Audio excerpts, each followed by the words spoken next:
I'm your host, Sabrina Salvati.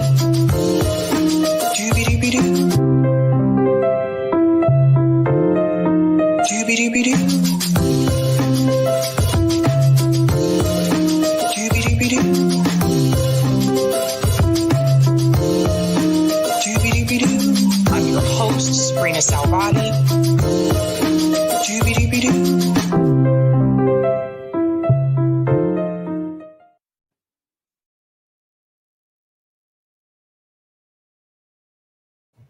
Hello. Happy Monday. What's going on, guys? I hope everybody had a great holiday weekend.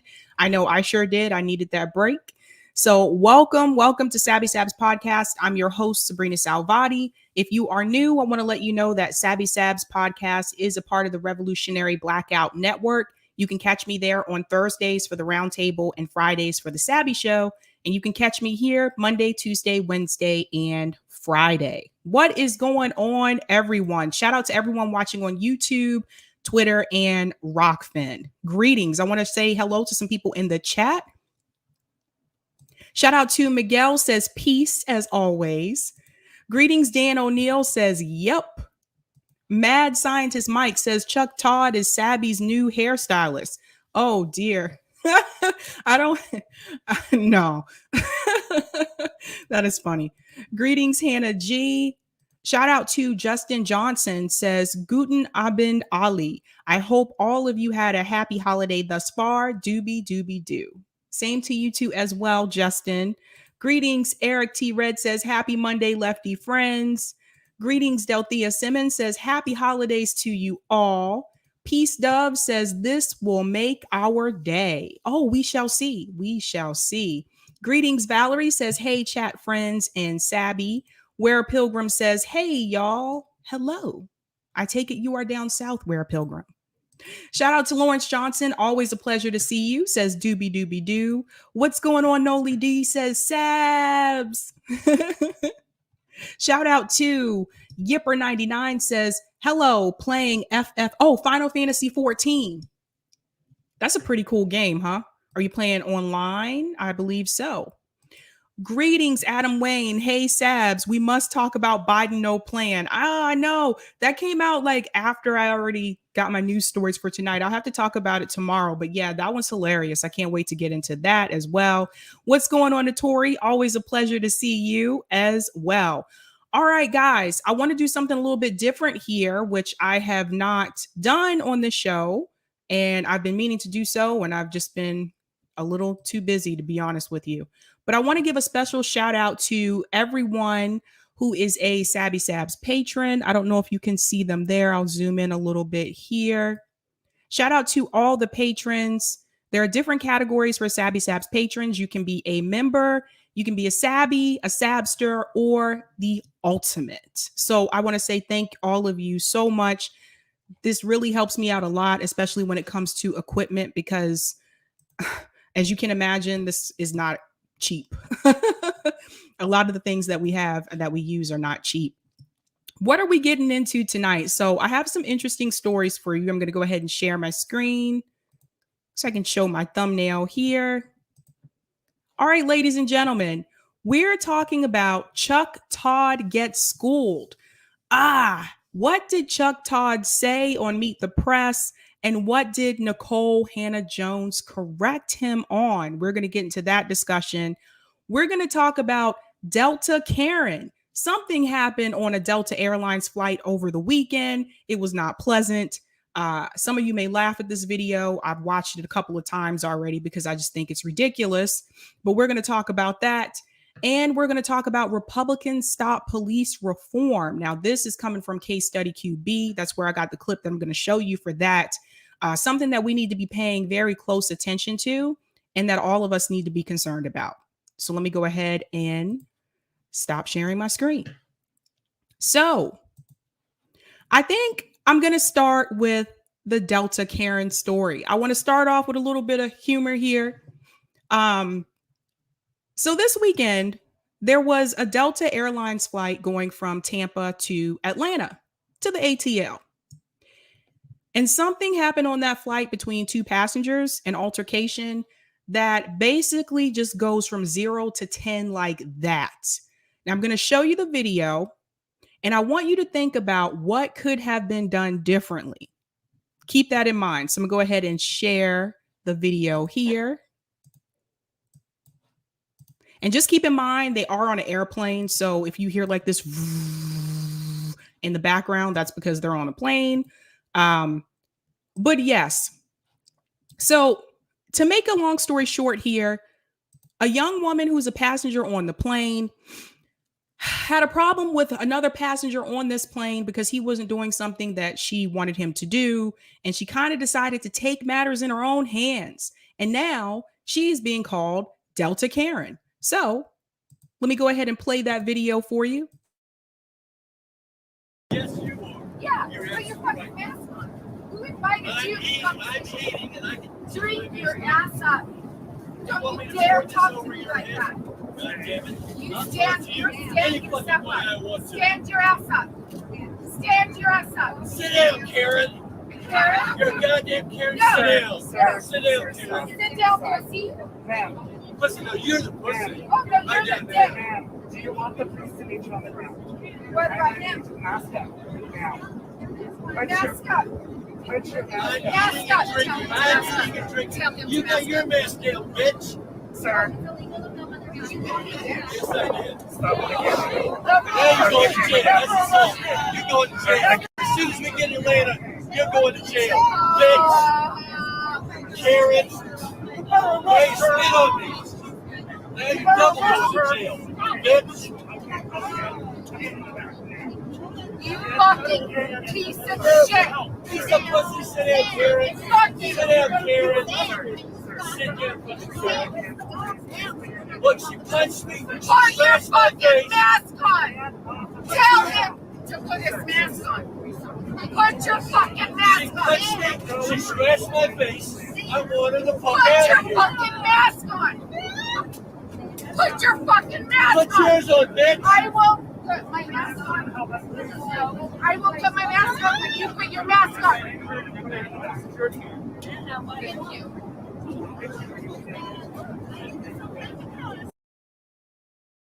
Okay, so I'm gonna play that again, and I'm gonna interject here in between. Obviously, this woman is having some issues here.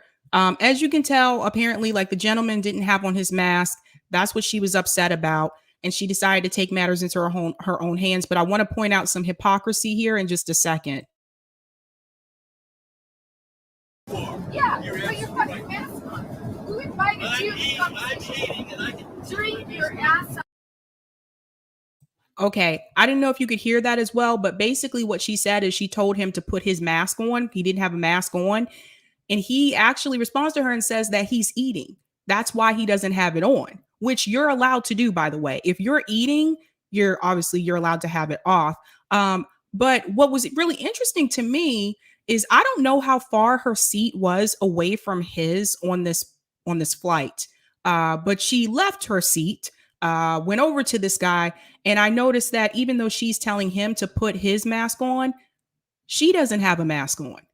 Does everybody see that? And she's not eating, by the way. I'll continue. Don't you dare talk to me like that. God damn it. You stand, you're standing step up. Stand your ass up. Stand your ass up. Sit down, Karen. Karen? You're a goddamn Karen. No. Sit down. Sir. Sit down, Karen. Sit down, pussy. Ma'am, So he called her a Karen. She called him, I hate that word, I'm not saying it. She called him the P word. But this is where things start to escalate. Listen, no, you're the pussy. Oh, no, I you're got the that. dick. ma'am, do you want the police to meet you on the ground? What about him? Mask up. Now. Mask up. Put your mask I'm up. eating and drinking. I'm eating and drinking. Tell him You to got So again, here, even another person is telling her to put her mask on, and she points to the gentleman and says, "What about him? Tell him to put his mask on." And again, he says that he is eating. Obviously, there's seriously some issues here. Now your mask down, bitch. Sir, Yes, I did. stop it. Okay, everyone saw that, right? She struck him first. Just keep that in mind. She took it upon herself to then hit him. Apparently, this woman was not having a good day. Don't know what's going on here.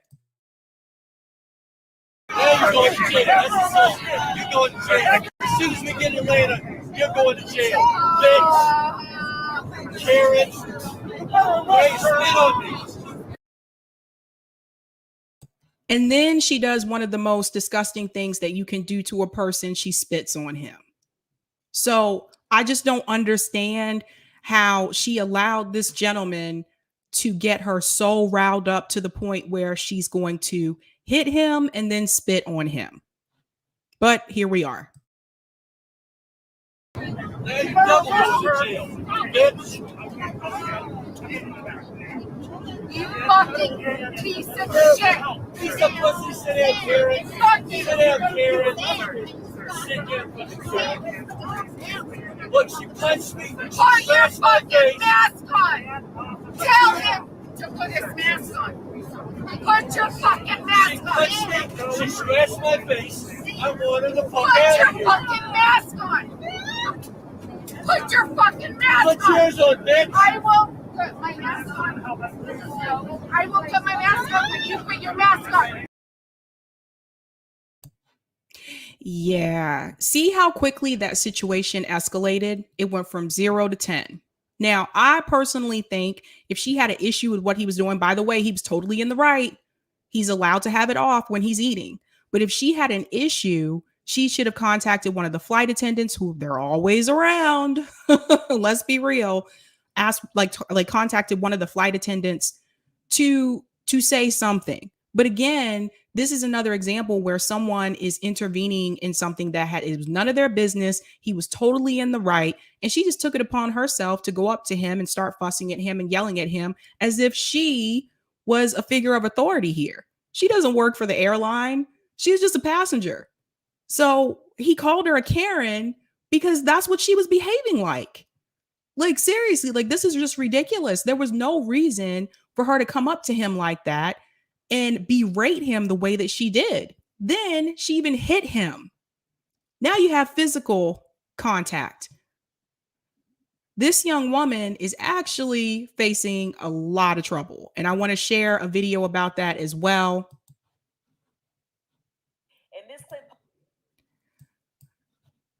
So I'm going to play this clip here because this is going to show you exactly the type of charges she might be facing. See, this is what happens when you try to police people yourself. You get involved in situations that's really none of your business. That man was totally in the right. It looked like there was someone sitting next to him. I'm not sure if that was like his wife, his kid, or whatever, but there was someone sitting next to him as well. This just all could have been avoided. So let me go ahead and share my screen.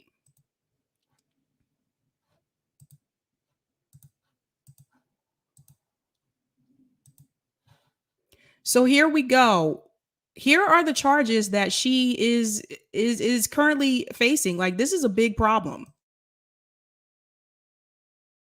ATL Uncensored. It looks like the woman hits a man who was sitting in his seat. Both are not wearing a mask.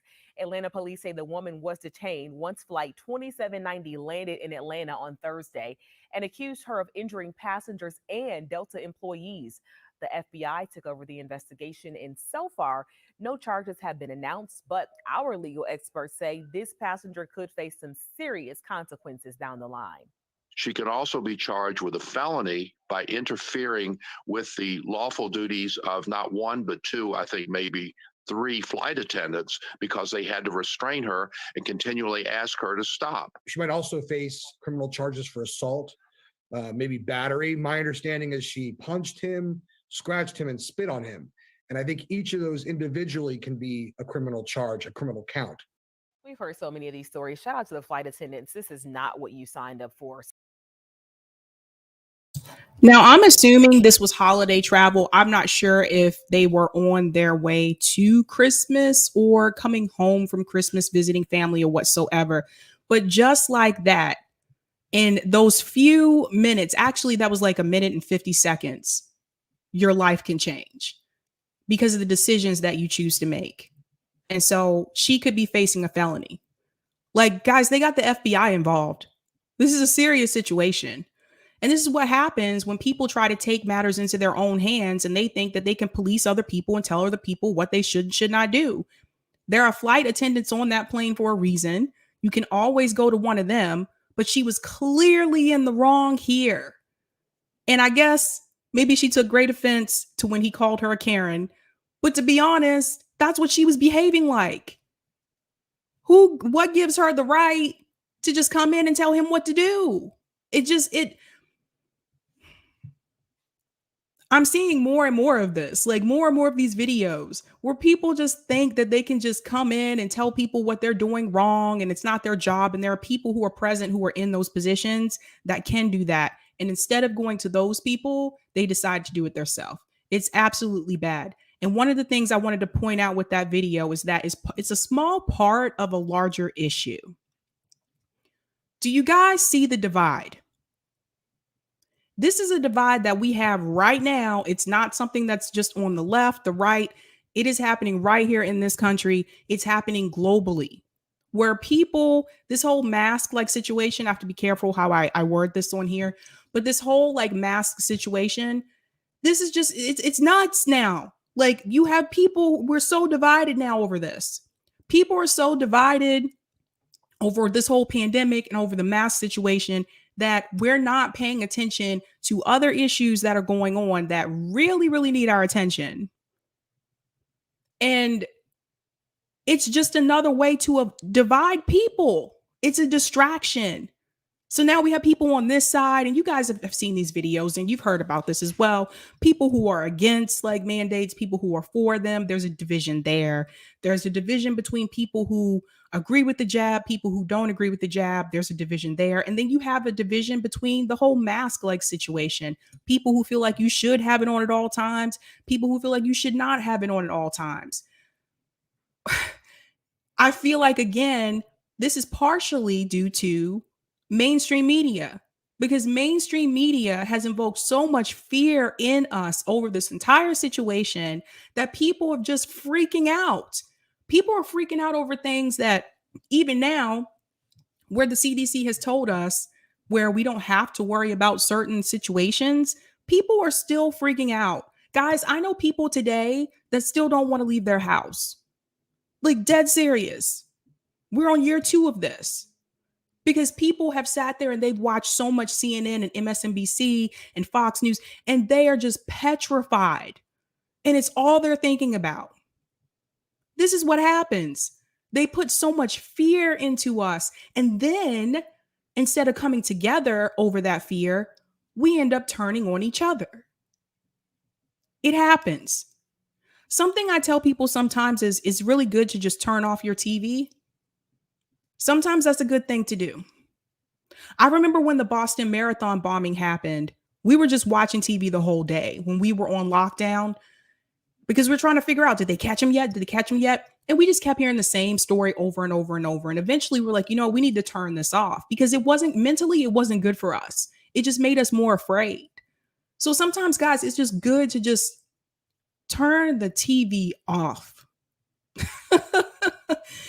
Oh my God. Mr. X said, I know people that don't want to sit next to someone unjabbed. I do too.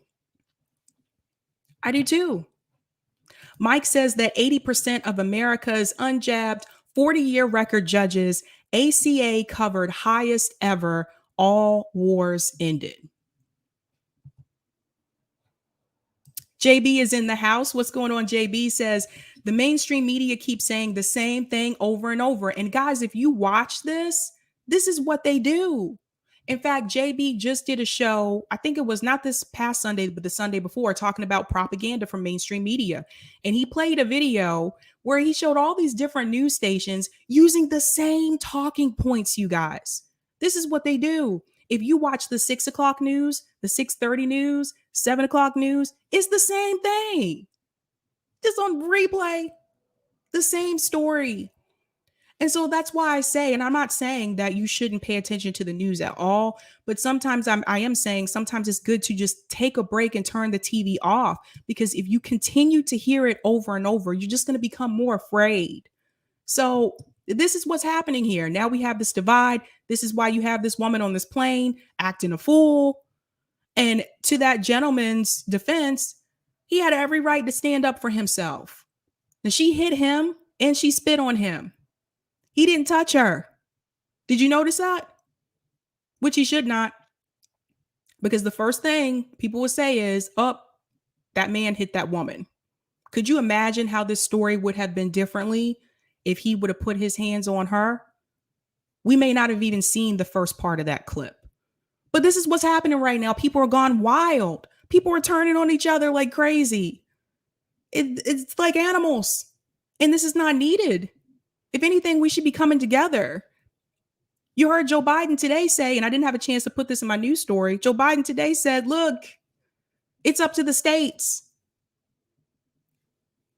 The federal government is not going to help you. It's up to the states now. Which is interesting because I think that's the same thing Trump said. Oh, I'm going to go to some of the comments in the chat. Mary Packwood said something in the air.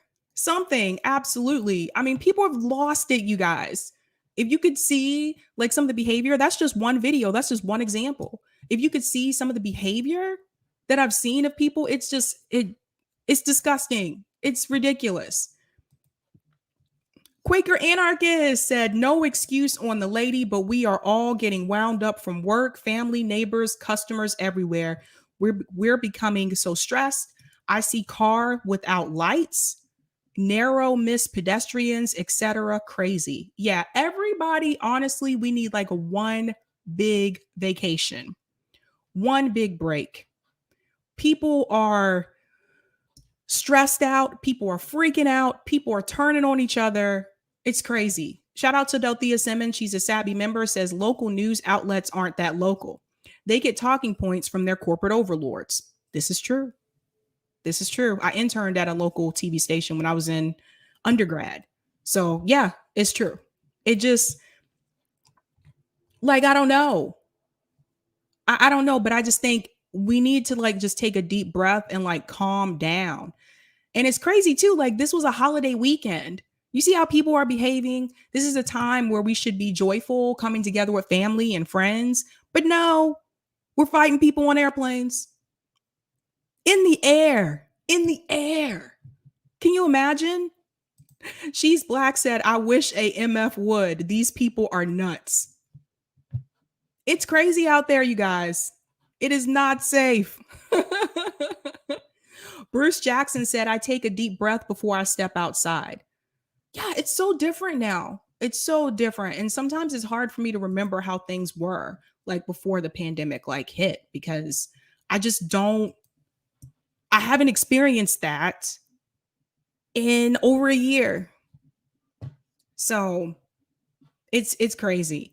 I'm going to go on to the second story, which is Nicole Hannah Jones schools Chuck Todd. And so this did happen.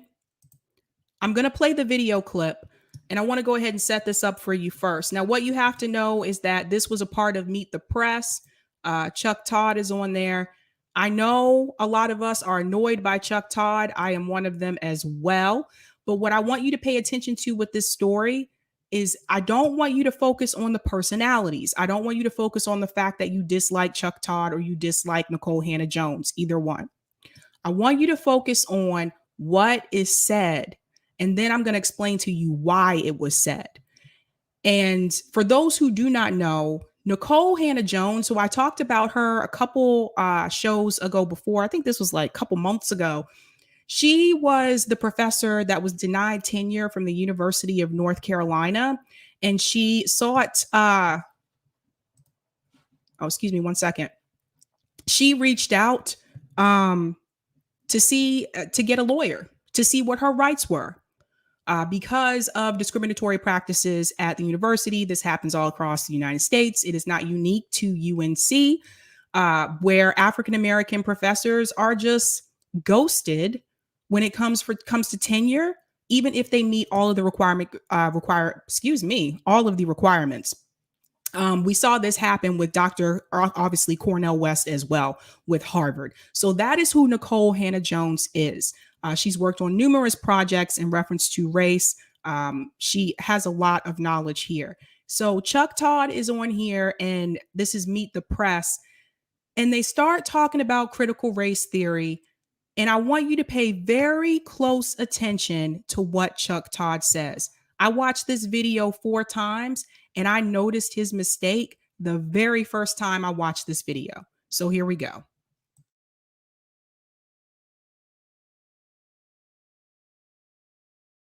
To think. At what and age? I wouldn't want my Is there an child age restriction in to your go mind? to a school You know, there's this about teaching what? teaching sort of when it comes to teaching our past. You know, there's this, and I think it's just coming basically through a racial lens. But there's this, you know, parents are saying, "Hey, don't make my kid feel guilty," and you know, and I know a parent of color is going, "What are you talking about? You know, I've got to teach reality." I'm going to pause it right there. Did everybody catch what he just said? He said parents are saying they don't want their kids to feel guilty, and parents of color are saying something different. Watch what Nicole Hannah-Jones says about his statement. When do you do it, and how do you do it? Well, I think you should just think a little bit about your framing. You said parents, and then you said parents of color. So the white parents and parents of color. White, You're, you know, right, fair, white fair parents point. Yeah. are not representing. As a matter of fact, white parents are representing fewer than half of all public school parents, Right. And yet they have an outsized voice in this debate. I have a child who, just by watching the news when she was 8 years old, she saw Laquan McDonald, a teenager in Chicago, get shot 16 times by police on CBS in the morning show. And she asked me, why did they kill that boy? So I can't wait to have these conversations with my child. Right. And I don't think that we should be asking what is the appropriate age. I think we should be asking what are the appropriate conversations at that age. But our children are being raised in a racialized society. They are noticing things, they have questions. And I don't think teaching an accurate rendering of history is about making white children feel guilty. I don't know an educator. I've been covering education for 2 decades. I've never seen a teacher of any race tell a white child, you are responsible for what happened in the past. I just don't think that that's happening. And even all of the people who have claimed that that has happened have not been able to produce a shred of evidence that that's true. I think some students who are white probably walk away from some of these lessons feeling very uncomfortable. As we should. We should be uncomfortable with the hard parts of our past. And a master educator knows how to give those lessons without making students internalize this feelings of racism. Okay. I'm going to stop sharing for a second. I'm going to give you my thoughts on that. And then I'm going to go back in and I want to point out something else. So you notice that when Chuck Todd was talking about the parents, when he was talking about white parents, he just called them parents. When he was talking about parents of color, he said parents of color. Now, whether you like Chuck Todd or not, that's besides the point on this. The point that I want to drive home is, why did he do that? And if you notice, I don't think he realized that he was doing that. I think it's just subconscious bias, right? Like he didn't realize until she called it out. But why do we have that subconscious bias? Why do we think that way? And it's not because of Chuck Todd. It's not because of Nicole Hannah-Jones. It is because we have been conditioned over time to see white people as the norm and people of color as the other. Even if we don't realize we're doing it, we do it. Have you ever noticed that when you're talking to someone and they're telling you a story about a person, pay close attention to how they describe the person when it's someone that is white versus when it's someone that's a person of color. I've seen people do this time and time again where they'll say, yeah, I was at McDonald's and there was this black guy walked by and he asked me, hey, what my name was. I was at the mall with my friend and this Asian kid walked by and he was like, do you have a new skateboard? I was at the restaurant with my parents and this Mexican kid, by the way, a lot of times people use this default for Latino, Hispanic people as Mexican. They're all not Mexican. I just want to make that clear, but it happens. And this Mexican kid walked by. Pay close attention to that. Now, does that mean that the people who are using that type of framing are racist? No, it doesn't. But it does say a lot about the way that we are conditioned in this society. We are conditioned to see white as the default. Is that our fault? No. It's all around us. It's mainstream media. It's movies. It's TV shows. It's toys. It's the people that you see on the cover of magazines. It's been this way for a long time. Even when I was a kid, it was something that I noticed. When I was a kid, like Barbie dolls were really popular. I don't know if that's still a thing. You guys, if you have little kids, you can tell me. I don't know. But anyway, Barbie dolls were really popular, right? Barbie was white. Whenever you were referring to the Barbie dolls that were Barbies of, I hate to say this, but Barbies of color, people called them by their name. It's something I noticed. There was a black Barbie doll. Her name was Christy when I was growing up. That was the only one. It was just one. Chrissy had the same hairstyle, just different outfits, different themes for Christy. But white is the default. Christy was Barbie's friend. It happens all around us, you guys. And this is why when people make these comments that, well, race doesn't matter, or I don't see color, which by the way, that's not true. Everyone sees color. I've had people say that kids don't see color. That is not true. Children see color too. I've worked with children. They see color. This is why that is not true. Because it's all around us. Because white people are the majority in this country. So it's the default. We have been taught that. We have seen that for so long. I'll give you another example. I was on a road trip with a friend of mine, ran out of makeup. It happened. We stopped at a convenience store. I don't remember if it was like CVS or Walgreens, but it was one of those. I don't remember. Walked in to see if I could pick up another thing of makeup. You know what I noticed? There was no makeup for black people. All of the makeup was for white people. Why is that? Because we've been conditioned to see white as the default. I'll give you another example. This is another female example, sorry, but back in the day, when you used to go get like pantyhose, they have the sheer kind that you could get, that you kind of see through. There was a color called nude. Black people can't wear nude. But there wasn't one for black women. So why is nude only for white people? Because we've been conditioned to see white as the default. It happens. So Chuck Todd, during that interview, when he's talking to Nicole Hannah-Jones, and he says, well, parents, notice he left the white part out.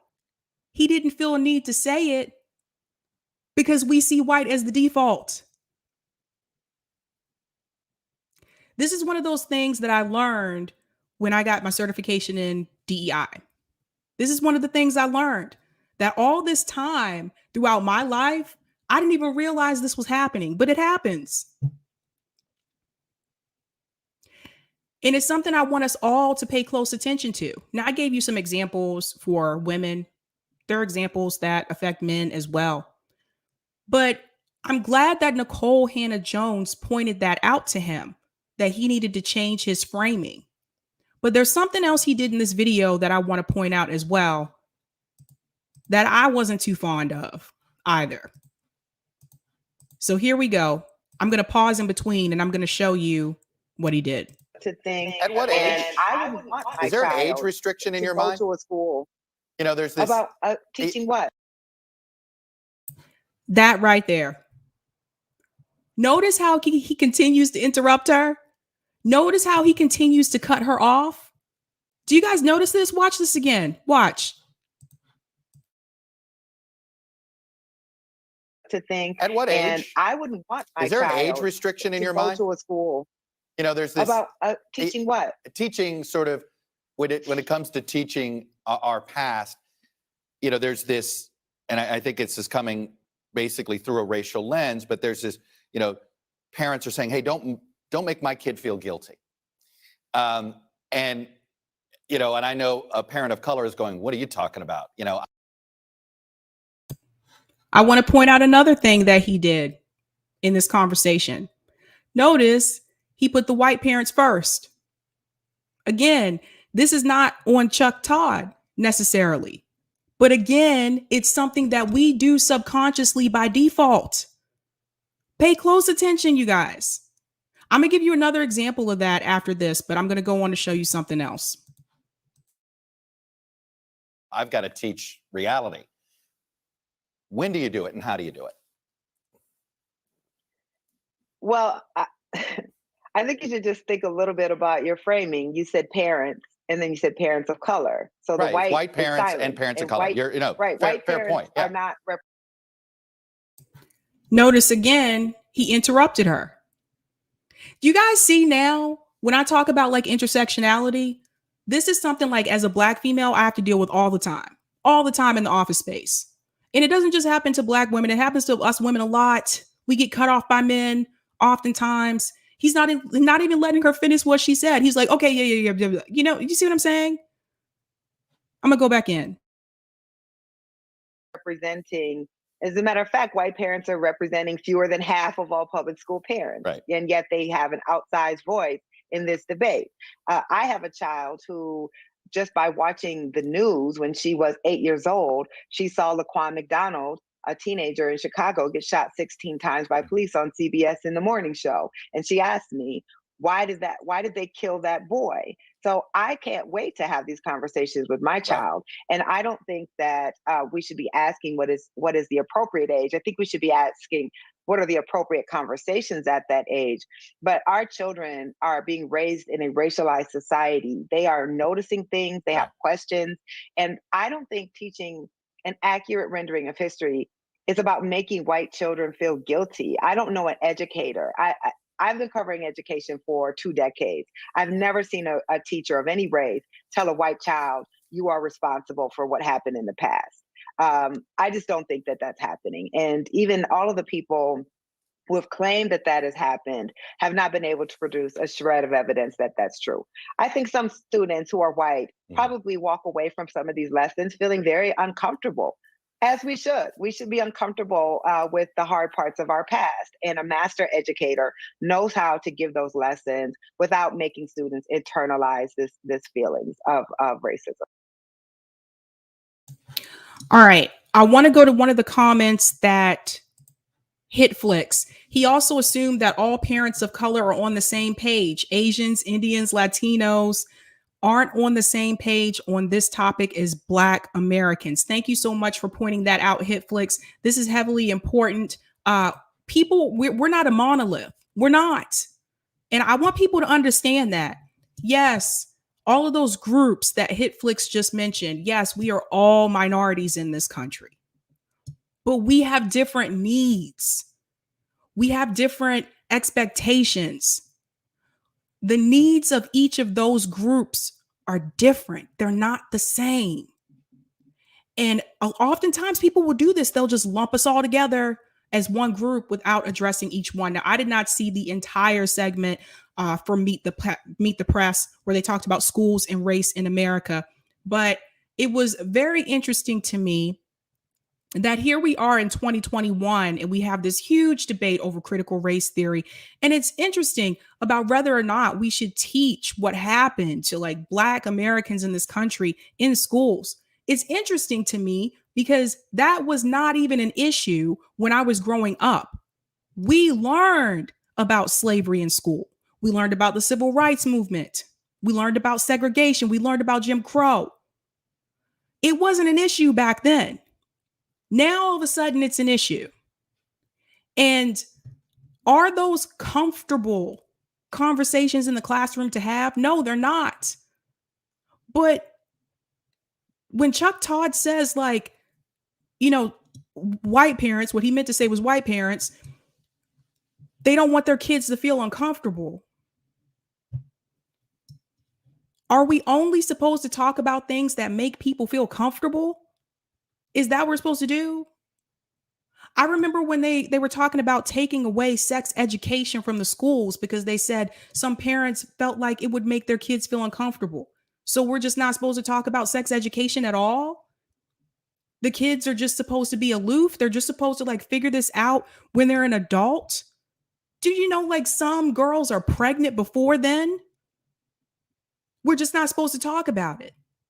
You need to know the history of what happened in this country. And it seriously boggles my mind that in 2021, all of a sudden, this is an issue. Can't talk about slavery. No, let's not get into that. No, you need to talk about it. People need to know what happened to this country. People need to know that Africans were brought to this country to do work and were not paid for it, and that they were enslaved, and that they were beaten, and that their families were physically torn apart, and that their babies were taken away from them and sold to other people. People need to know that.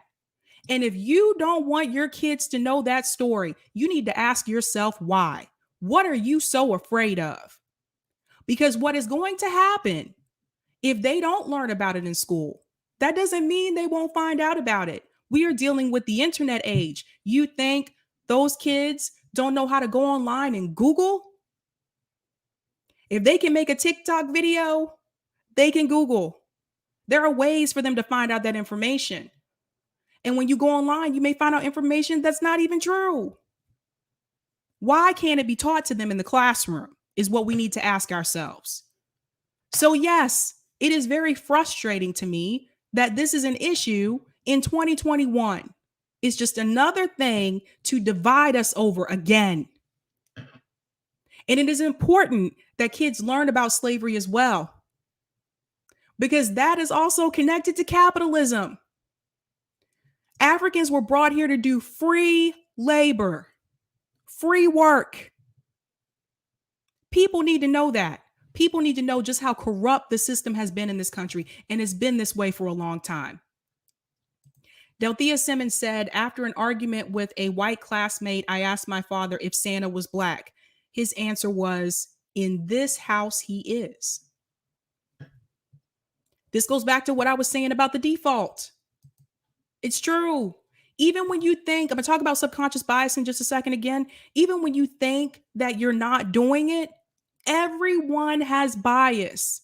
I'm here to tell you guys, even if you think that you don't have it. This is why it's important that we have these discussions. This is why we educate each other. This is why we educate our neighbor. This is why we educate our friends. But if you stay in your bubble and you're convinced that you do not have this problem, how are you going to learn? JB Font says it's about teaching accurate history. Whether or not a child is uncomfortable with it or not, that is for that child to deal with and to work through. It's about dealing with and rectifying history. 100%. 100%. Leroy said, don't talk about slavery. Meanwhile, our reps can't even pass an anti-lynching bill.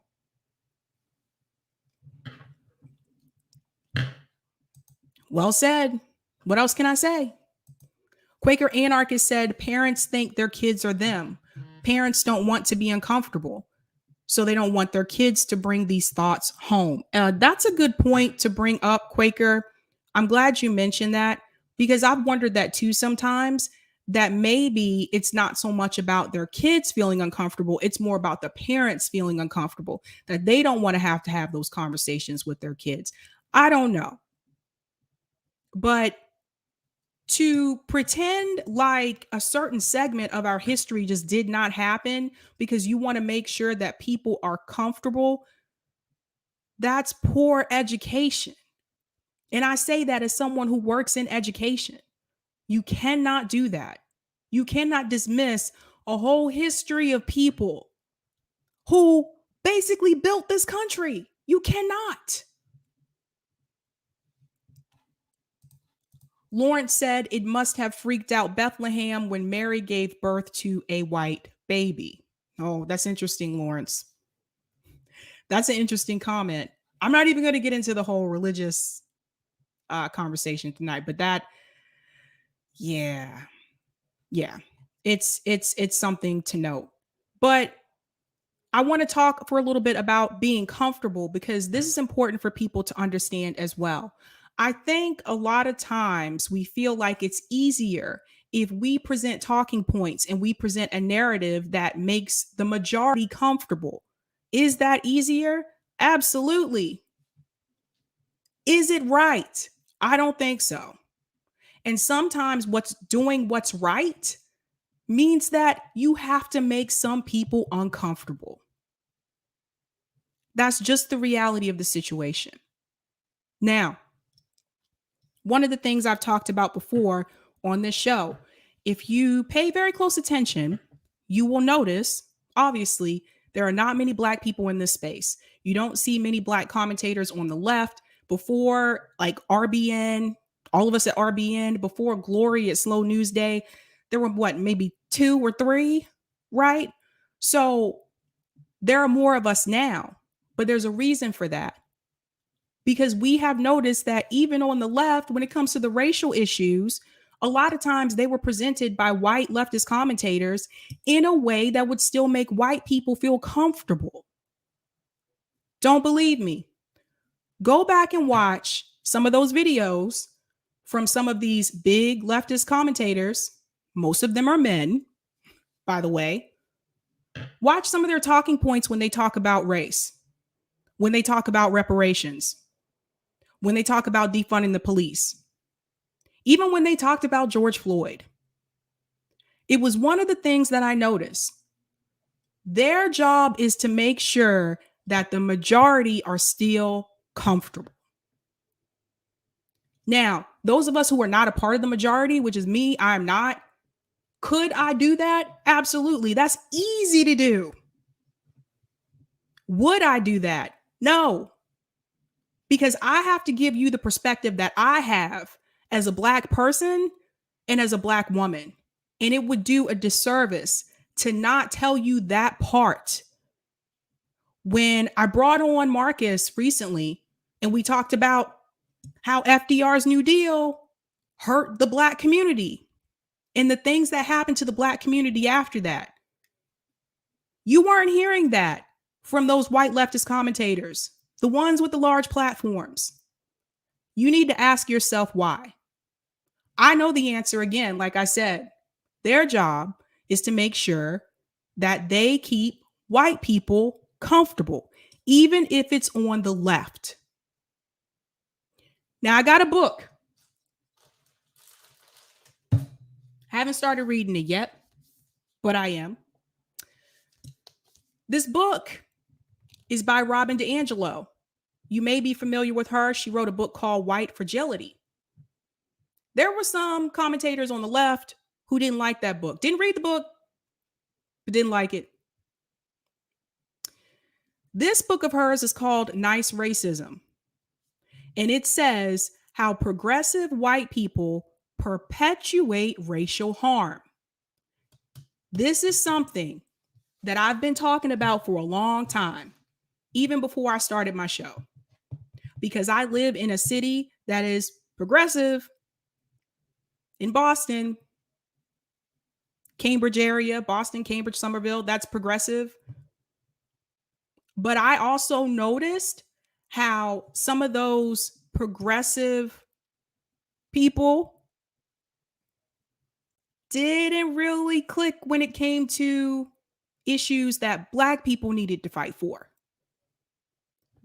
Our issues were pushed to the bottom of the list, or we were told not now, another time. Yeah, they'll come out and fight for Medicare for all. And don't get me wrong, I back Medicare for all. I think we all need healthcare in this country. I've talked about it multiple times. But as soon as you start talking about an issue that is specifically for Black people, they don't want to deal with that. It's too hard. It's too difficult, they'll tell you. Or no, we don't need to worry about that right now. It happens.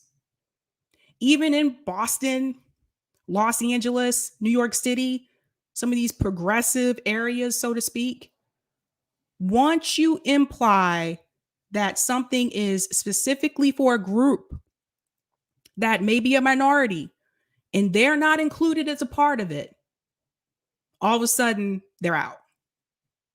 Now, that's not everybody, but I've seen it happen often, and it's a problem. And this is why I tell people, if you want to still support electoral politics, for me personally, again, like I said, I'm going behind third-party politics, third-party candidates. I'm done with the duopoly. I'm tired of it. It's a joke. But for those of you who do choose to stay in the duopoly and you still want to go through the road of putting progressives through, right? I recommend that you go with someone that has an agenda for Black people, because we don't have that. We don't have that. And when Ice Cube came out and said that, he got a lot of heat for that. You guys notice that? People were attacking him on Twitter left and right, Black people and white people. How dare you ask for something for your group? Pay attention. You got to pay attention. I'm going to go to some of the comments in the chat. Oh, hey, it's Marcus. I was just talking about you. Marcus said, get him, Sabby. Oh, thanks so much. Yeah, no, it's just, I'm sorry, but I'm not going to be one of those people that sit in this space and try to play nice just so the majority is comfortable and not tell you guys the truth. That's being disingenuous, and I don't have time for that. Delthea Simmons says, at JB Font, racists are often some of the most polite people you'll ever meet. Tell it. Tell it. One day I'm going to break this down for you guys. It'll be a separate show, but one day I'm going to talk about, really dive into the difference between overt racism and covert racism. Most of the racism that I experience in the Northeast is covert racism. And sometimes it's from people on the left. Believe it or not. Believe it or not. Thanks so much for the tip on Rockfin Roger Meadows. Regarding whites feeling guilty of history, just like I told you before, Sabby, it is common for them to personalize everything when it comes to race and our pain. They attempt to filibuster it by obfuscating with their personal pain, but not pain as a race made possible by a system for them. It's about encountering some Black person. Thanks so much for the tip, Roger Meadows.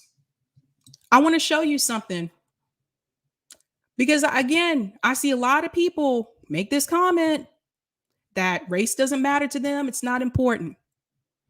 They don't see color. By the way, when you say that I don't see color thing, that's actually not a good statement to make, especially to a Black person, to come to us to say that you don't see color. That's not a good statement to make, because when you say that, you know what that really means? That means that you don't see us. Let's be real. Everyone sees color. We all see it. I told you guys, they say kids don't see color. BS, kids do see color. I've worked with little kids and I've seen little kids say, I'm brown, you're white. They do see color, man. They do. I'm going to share my screen because JB Font is in the chat, and JB Font did a poll on Twitter. And I want you to see this. The poll that JB took: would you trade places with a Black person in the United States? Now, he said, please answer if you're not Black. Obviously, if you're Black, You're already black. So there you go. Here's the results of that poll. Would you trade places with a black person in the United States? Ladies and gentlemen, 83% said no. 17% said yes. 2,200 votes. But no, people don't see color, right? Race isn't an issue. It is an issue.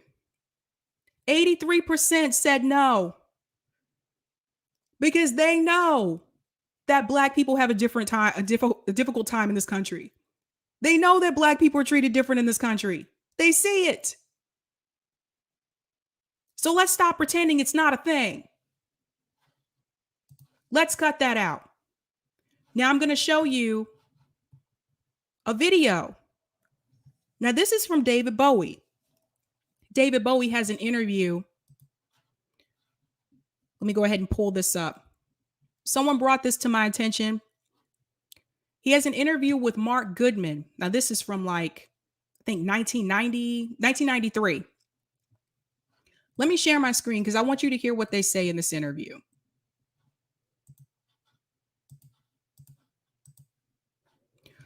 Watching the Nicole Hannah-Jones / Chuck Todd interview, it's impossible not to think about the 1993 David Bowie, Mark Goodman MTV interview. Now, this is coming from Rex Chapman. Same thing almost 30 years later.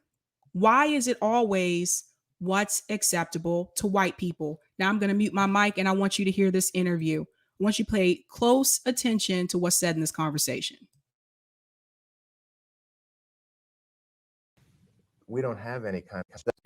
I'm just floored by the fact that there's so few black artists featured on it. Why is that? I think that we're trying to move in that direction. We want to play artists that seem to be doing music that fits into what we want to play for MTV. Okay, so what they're talking about here is David Bowie is asking him, why are there so few black artists on MTV? You got to remember, this is like back in the day before MTV had rap and all that kind of stuff on it. So listen to what his response is as to why they don't have many black artists on MTV. The company is thinking in terms of narrow casting. That's evident. It's evident in the fact that the only few black artists that one does see are on about 2:30 in the morning or to around 6. Very few are featured predominantly during the day. No, that's a... I'll say that over the last couple of weeks, these things have been changing, but it's a slow process. I know it's funny. I think people have different perceptions when you wind up watching. Let's say you watch an hour or 2 or even 3 a day. People somehow come away with different ideas about what we are doing. We don't have any kind of day parting for anything, let alone a black artist day parted out of what would be, quote, prime time. We don't have that. Because one sees a lot there's one black station on television that I keep picking up. I'm not sure which station it's on, but there seem to be a lot of black artists making very good videos that I'm surprised aren't used on MTV.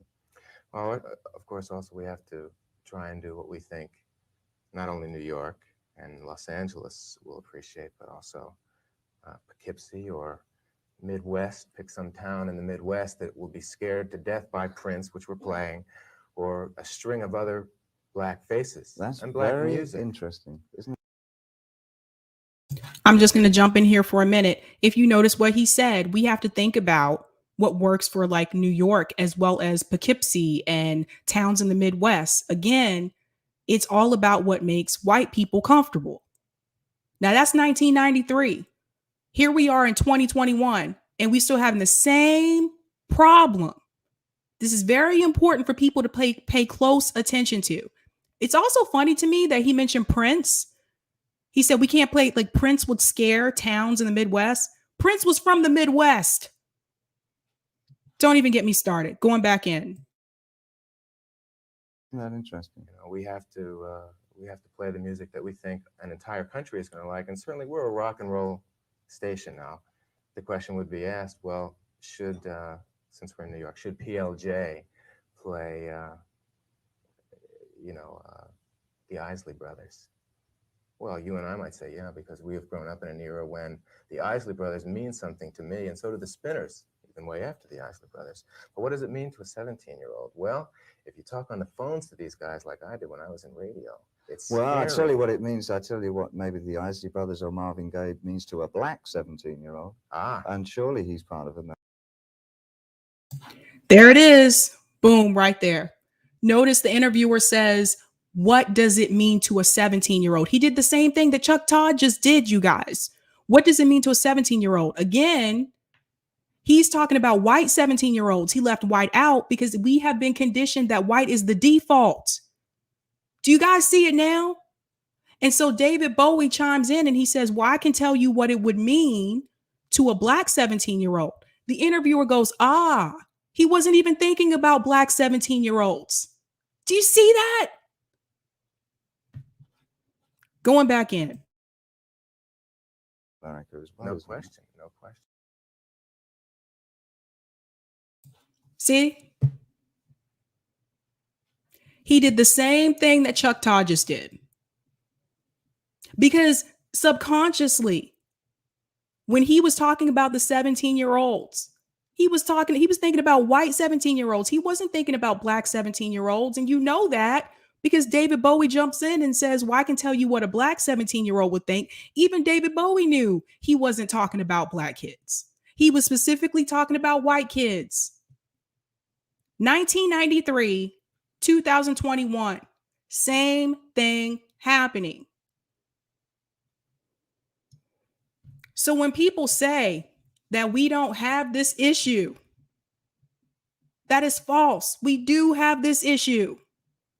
And we have to find a way to reprogram ourselves to not see one as the default and the other categories as the other. Because as long as you continue to see that, how are we ever going to be seen as equal? How?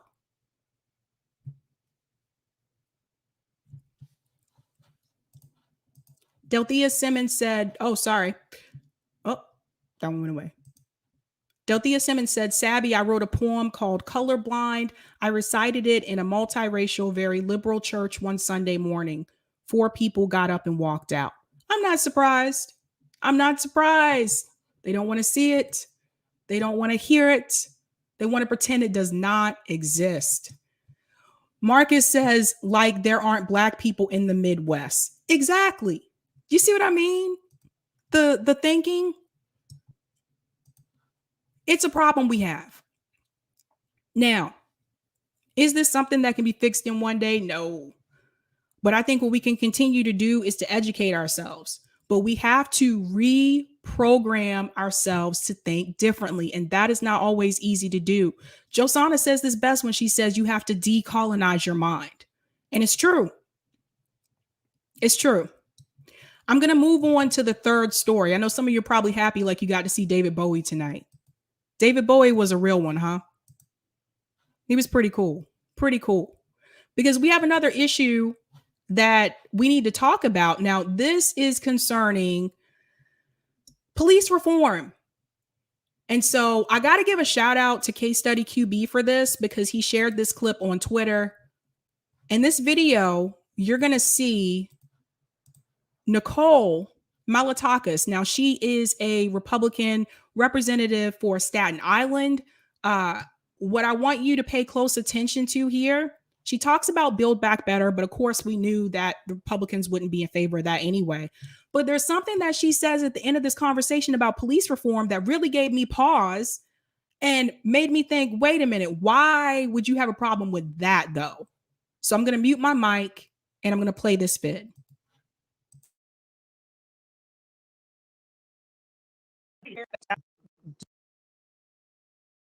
Do you suspect any of your Republican colleagues now think there's a possibility that the size of this thing could be sharply reduced, or certainly some of the more objectionable features that they didn't like might not be included, that one or two could be peeled off to support this in the House?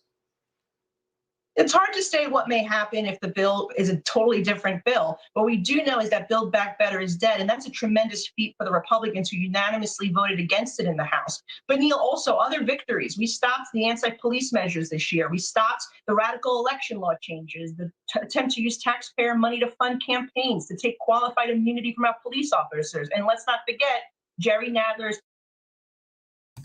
I'm sorry. What was that? What was that she just said? Let me rewind it back. Police officers. And let's not forget campaigns to take qualified immunity from our police officers. And let's not forget Jerry Nadler's tremendous feat for the Republicans who unanimously voted against it in the House. But Neil, also other victories. We stopped the anti-police measures this year. We stopped the radical election law changes, the attempt to use taxpayer money to fund campaigns, to take qualified immunity from our police officers. And boom. Did you guys hear what she just said? We stopped the anti-police measures this year. She goes on to say that they stopped them from taking qualified immunity from the police officers. Now, I'm going to come out here for a second because you don't have to be for abolish the police. You don't have to be for defunding the police to understand why qualified immunity is a problem. Now, Gavin Newsom was, or not Gavin Newsom, good Lord, sorry. Garland Nixon gonna kill me for that one. Garland Nixon was on here recently with Nick, who you guys know is Socialist MMA. We were talking about defunding the police. Now, Garland Nixon said, even though he doesn't agree with the phrase, he still went on to say that the qualified immunity has to go. And that's someone who's a former police officer. Someone who's a former police officer. And yet you have Nicole Malatakis telling you that, yes, as the Republicans, we stopped qualified immunity. Excuse me, we stopped them from taking qualified immunity away. I don't know why I can't talk tonight. They stopped them from taking qualified immunity away.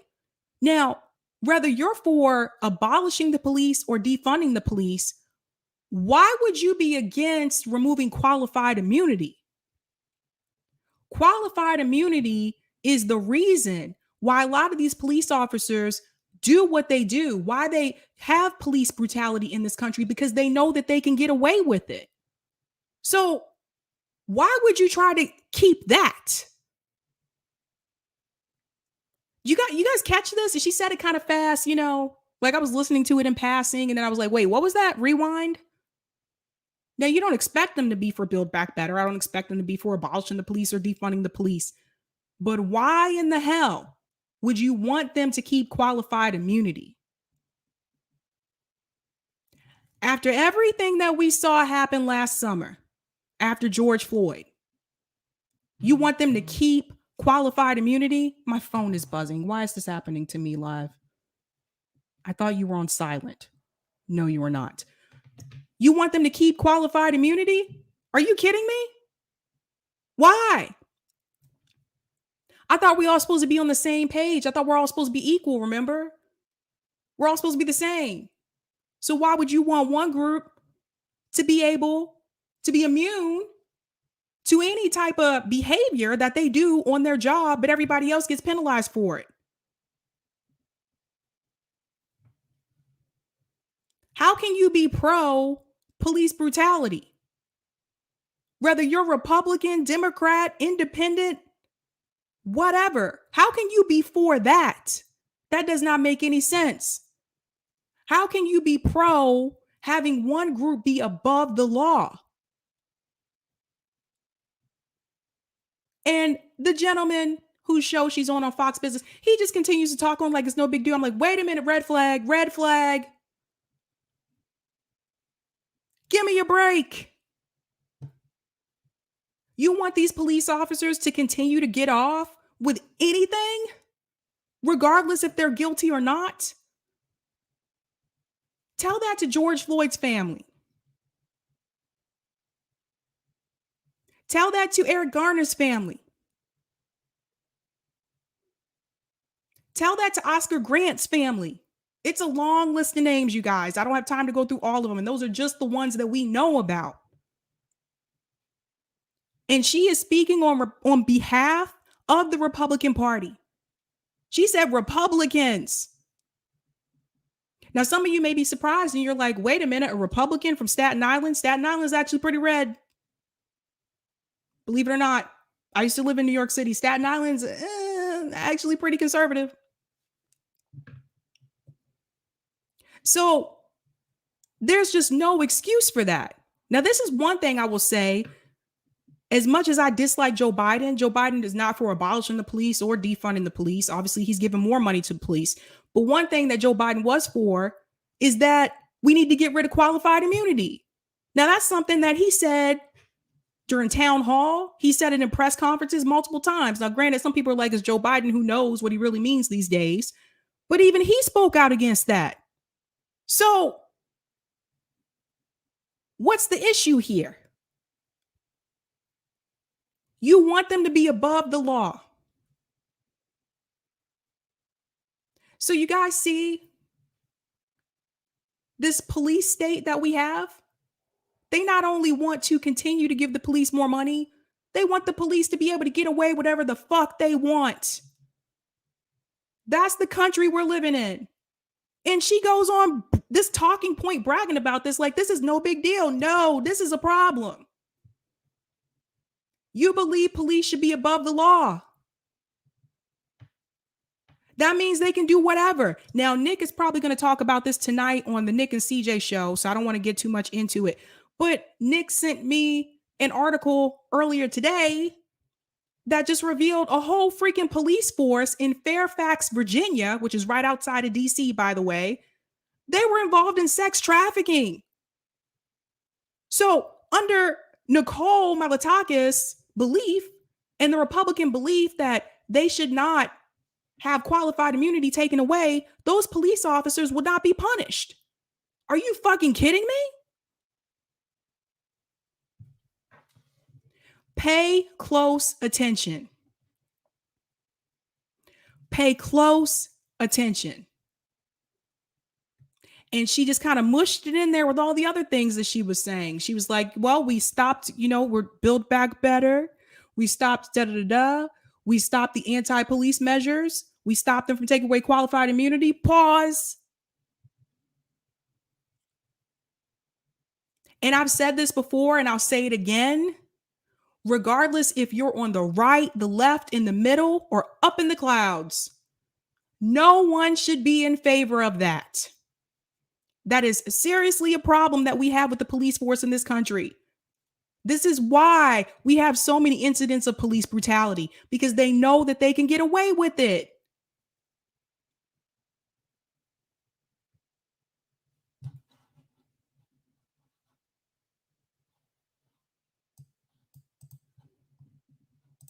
Delthea Simmons said police in the country trace their roots back to slave patrols and slum control. Police are set up to control and kill the undesirable elements of society.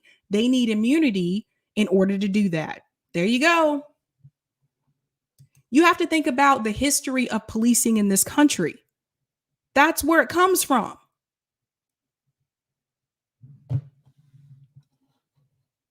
I Am Lux said criminal charges should be tougher for cops.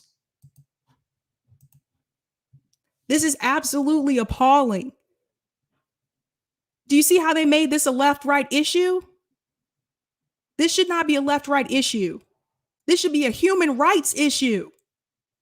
But no, because they keep us divided over left and right, they have somehow made this a left-right issue. This is about social justice. This is about human rights in this country. And they have made it a partisan issue. You see why I say the two-party system has to go?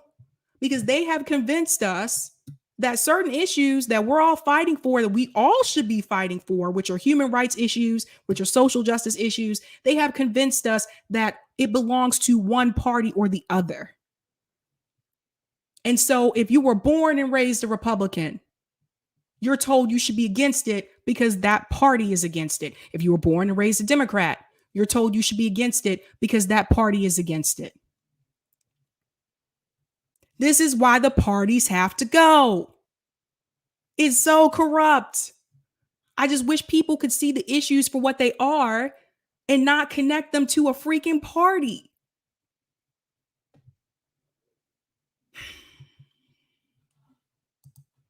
Smash that like button, guys. And I want more people to tell you this. I want more people to tell you guys that these should not be partisan issues at all, ever, anytime.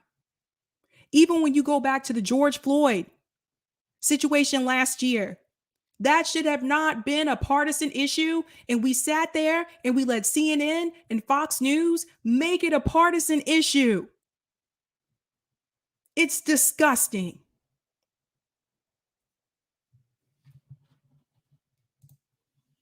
Thanks so much for the super chat, Justin Johnson. Republicans decry government tyranny, but are blind to the violent hand of government, the police. Thank you so much for the super chat, Justin. And why is that, Justin? Why is that? Because they have made these partisan issues. Like, it's honestly just so upsetting to me that I spent all those years being so blind that I just woke up a couple years ago. Thank you so much, G.A. Freckles. I so appreciate the education I received through RBN. Thank you so much. Really appreciate that. Thanks so much. So we have to wake up, guys. And people wonder why I go back to the class issue, because that's the one thing we all have in common. That big one thing right there. That's the one that really gets under people's skin. The fact that people are being exploited by capitalism. The fact that people are being overworked, abused, underpaid. All of us go through it, regardless of what party we're on. You start with the class issue and then you move to the other issues. This is heavily important. At the end of the day, Democrat politicians, Republican politicians, when it comes to the class issue, at the end of the day, they can go to the same country club.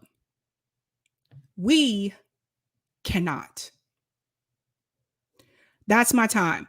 Guys, be sure to go over and check out the Nick and CJ show. I'm going to read these messages from Roger Meadows on Rockfin. Thanks so much for the tip.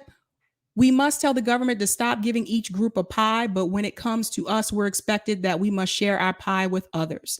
Even if you give Black people a pie, they must still give the descendants of American slaves, freedmen, our official government name on the books, our own pie separate from Black people who came after LBJ, 1965 Immigration and Naturalization Act. Hey, Sab, ballot initiatives, don't forget also. I have not forgotten, Roger. Thanks for the tip as well. I did not know this, still going on in 1993. I remember Rick James. Oh, I think that video clip was from 1983. I think it was 1983. My apologies. I remember Rick James launched a campaign in the early 80s, and his argument was, I could understand if it was called rock and roll or new wave MTV, but you guys called it music television. Isn't our music too? So the argument against why not play our music is BS. Unfortunately, Michael Jackson took that message and pushed the issue and got credit for bringing our music to MTV. I think Michael Jackson was the first African-American artist featured on MTV. So, yeah, most definitely. Yeah, 1983, Eric. That video with David Bowie was 1983. Sorry about that, you guys. But yes, I got to get going because that is my time. Guys, go check out the Nick and CJ show over at RBN. I think they're going to talk more about that police story I gave you a snippet about, because it's insane. There's more to that story, but it's crazy. But guys, you know how we do this. Have a good night. Keep up the fight.